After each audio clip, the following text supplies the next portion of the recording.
नमस्कार. येणाऱ्या लोकसभा निवडणुकीची नामांकन पत्र भरायला सुरुवात झालेली आहे. पुढच्या काळात टप्प्याटप्प्यानं मतदान होईल आणि 4 जूनला निवडणुकीचा निकाल जाहीर होईल. कोणाला किती सीट मिळतात हे देखील समोर येईल. मोदी 400 पेक्षा जास्त सीट घेऊन येतील. त्याच्यामध्ये भाजपच्या 370 आणि मित्रपक्ष मिळून 400 असा बोलबाला होतो आहे. एका अर्थाने भाजपा हे इलेक्शन विनिंग मशीन असं समोर येत आहे, असं एक दृश्य दिसत आहे. इथे मी निवडणुकीचे अंदाज वर्तवत नाहीये, पण समोर जे दिसतंय ते सांगतोय, त्याचा बोलबाला आहे. या भाजपला कसं हरवायचं हे विरोधकांना अजून ठरवता येत नाही. वेगवेगळ्या सुरांमध्ये हे सगळे विरोधक इंडी अलायन्स त्यांनी केला, पण हे सगळे विरोधक वेगवेगळ्या सुरांमध्ये बोलताना दिसतात. आपलं आपलं वर्चस्व ज्या ज्या राज्यांमध्ये आहे त्या त्या राज्यांमध्ये आम्हीच सगळ्या जागा लढवणार अशा देखील भूमिका घेताना दिसतात. त्यातून पंतप्रधान कोण आणणार जर जिंकले तर, हे देखील त्यांचं काहीही स्पष्ट नाही, अशी स्थिती आहे. पण मोदी हे फक्त इलेक्शन विनिंग मशीन आहेत का? मोदी किंवा भाजपा हे इलेक्शन विनिंग मशीनच्या पुष्कळ पुढे गेलेले आहेत आणि यांना कसं आता हरवायचं हेच विरोधकांना समजत नाहीये.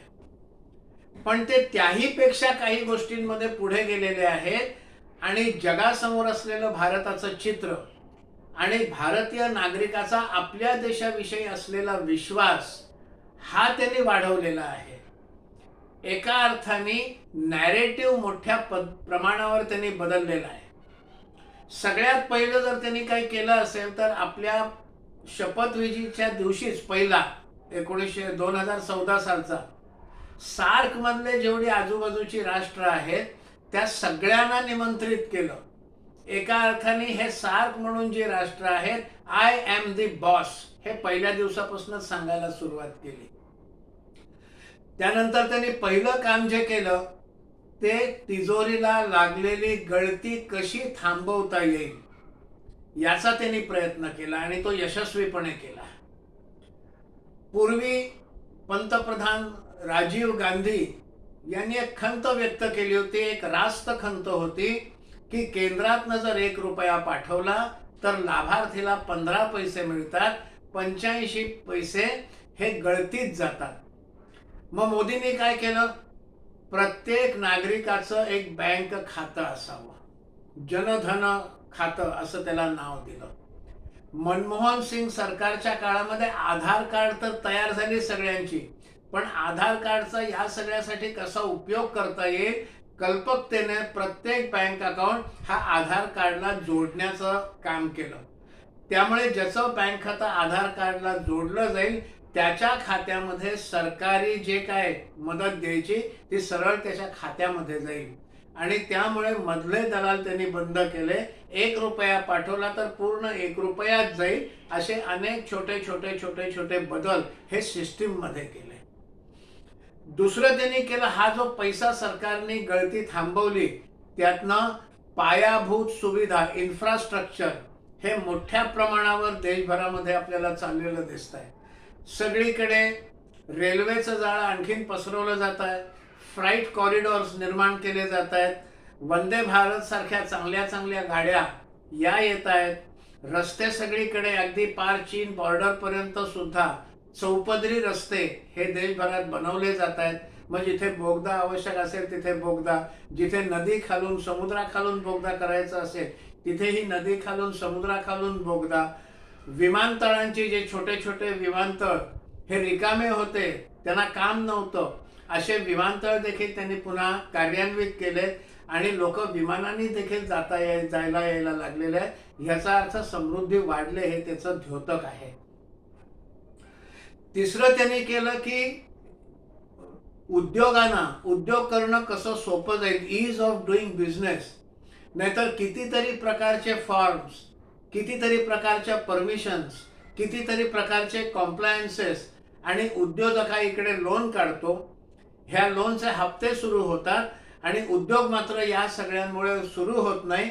मग उद्योगात लोक रस घ्यायला सुरुवात करतात.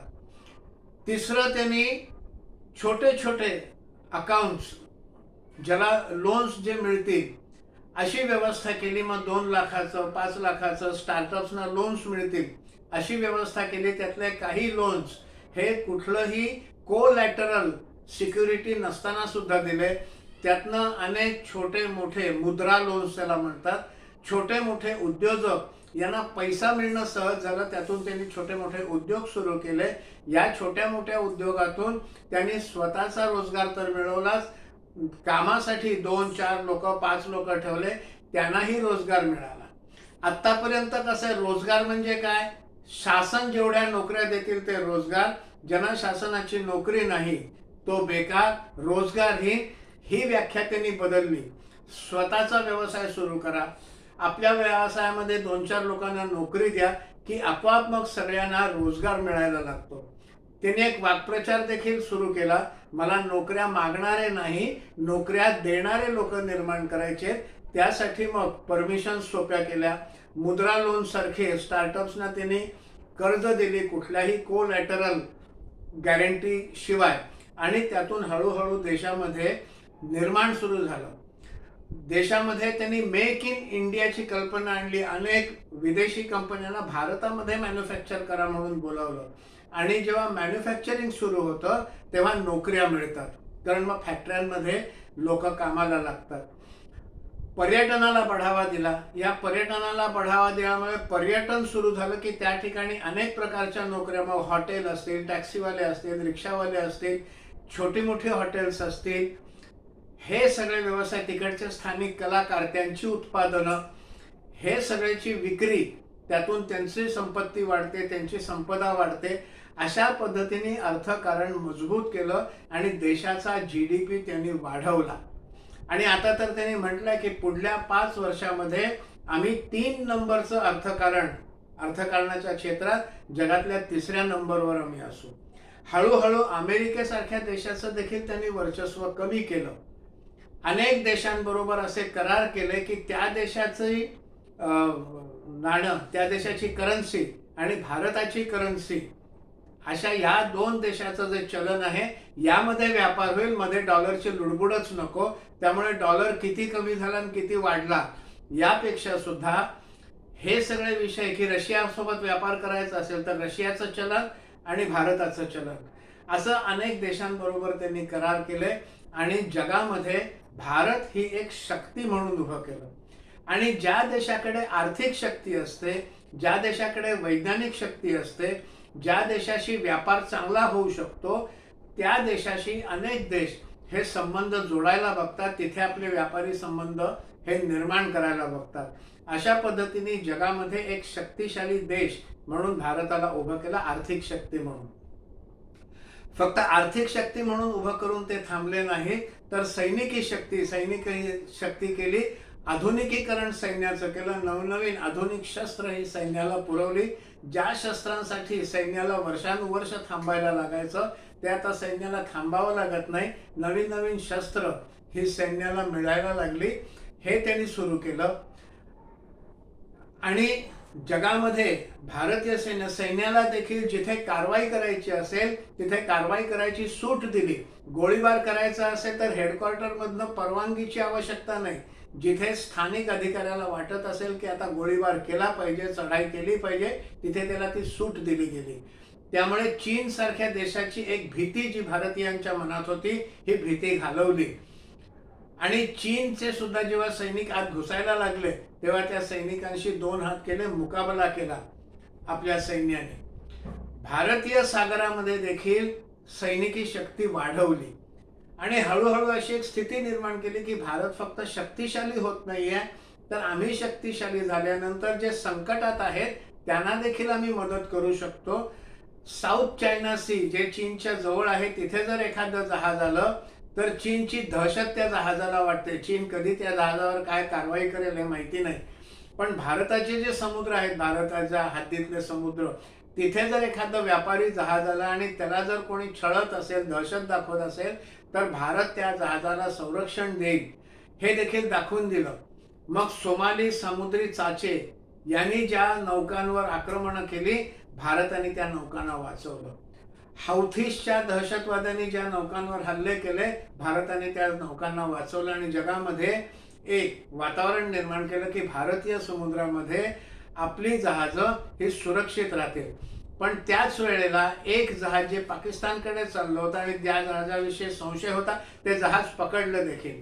म्हणजे जगाचं भलं करताना आपल्या संरक्षणाकडे किंवा भारताचे ज्याच्यामध्ये इंटरेस्ट आहेत तिथे मात्र दुर्लक्ष केलं नाही. कोरोनासारखं एक भयानक संकट हे मानवतेवर गेल्या 3 वर्षापूर्वी आलं. त्याही वेळेला अनेक देशांना वॅक्सिन पुरवले, विनामूल्य वॅक्सिन पुरवले. म्हणजे भारत जर एक महाशक्ती म्हणून उभा राहिला, सुपर पॉवर म्हणून उभा राहिला, तर हा जगावर दादागिरी करणार नाही, हा जगावर उपकार करेल, जगाला संरक्षण देईल, मानवतेचं भलं करेल, ही हळूहळू आपली एक प्रतिमा निर्माण केली. आतापर्यंत या देशामध्ये नेहरूवियन सेक्युलरिझम किंवा लिबरल सेक्युलर डावे ह्या लोकांनी जी विचारधारा पसरवली होती आयडिया ऑफ इंडियाच्या नावाखाली. आयडिया ऑफ इंडिया म्हणजे काय? सेक्युलरिझम. मग सेक्युलरिझमच्या नावाखाली 2 समाजांसाठी 2 वेगळे कायदे, हे आता हळूहळू संपुष्टात आणायच्या दिशेने चाललेलं आहे. शिक्षणामध्ये देखील मायनॉरिटी एज्युकेशन इन्स्टिट्यूशन्स, त्यांना सरकारचं सहाय्य मिळेल आणि बाकीच्यांना मिळणार नाही, मग ते त्या सरकारी सहाय्याने आपला धर्म शिकवू शकतील. इकडे म्हणायचं सेक्युलर किंवा गंगा जमनी तहजीब ह्यासारखे एक अत्यंत भोंगळ असे शब्दप्रयोग यांनी सुरू केले. मोदींनी हळूहळू खरी इंडिया, आयडिया ऑफ इंडिया, एकम सत विप्रहा बहुधा वदंती, हे समोर आणलं. ईश्वर एकच आहे, सगळे आपल्या आपल्या इच्छेप्रमाणे त्याच्या वेगवेगळ्या रूपात पूजा करू शकतात. वसुधैव कुटुंबकम, सारे मानव जात हे आमचं कुटुंब आहे, हे कोरोनाच्या वेळेला वगैरे दाखवून दिलेलं आहे. ही भारतीय विचारधारा समोर आणली. भारतीय संस्कृती जगासमोर त्यांनी ठेवली. मग चीनचे राष्ट्रपती आले, त्यांना महाबळीपुरमला नेलं. अमेरिकेचे ट्रम्प आले, त्यांना साबरमती आश्रमात दिलं. जपानचे शिंझो ॲबे आले, त्यांना वाराणसी दाखवलं. मागच्या काही 2-3 महिन्यापूर्वी इमॅन्युअल मॅक्रॉन जे फ्रान्सचे राष्ट्रपती आहेत ते आले, त्यांना जयपूरला नेलं. त्यांना जयपूरला नेऊन तिकडचं जंतर मंतर दाखवलं. अशी भारतीय संस्कृती ही त्यांनी जगाच्या नेत्यांसमोर ही प्रस्तुत केली. G20 झालं. हे G20ची जी शिखर बैठक झाली, त्याच्या आधी त्यांचे अनेक शिष्टमंडळ येत होती. त्यांना देशभर सगळीकडे भ्रमण केलं त्यांचं. त्यांना भारतीय संस्कृती कशी आहे हे दाखवली आणि जगासमोर भारतीय संस्कृतीचं प्रदर्शन, भारतीय संस्कृती कशी आहे हे जगासमोर दाखवलं. त्यामुळे हे नुसतेच इलेक्शन जिंकण्याचं मशीन न राहता एक जो डाव्या लेफ्ट लिबरल लोकांनी जो सगळ्या प्रकारचं एक नॅरेटिव्ह विमर्श एक प्रस्थापित केला होता, तो विमर्श त्यांनी हळूहळू हळूहळू तोडून टाकला. पूर्वी भारतामध्ये एखादे कोणी जर पाहुणे आले तर त्यांना ताजमहालची प्रतिकृती भेट दिली जायची.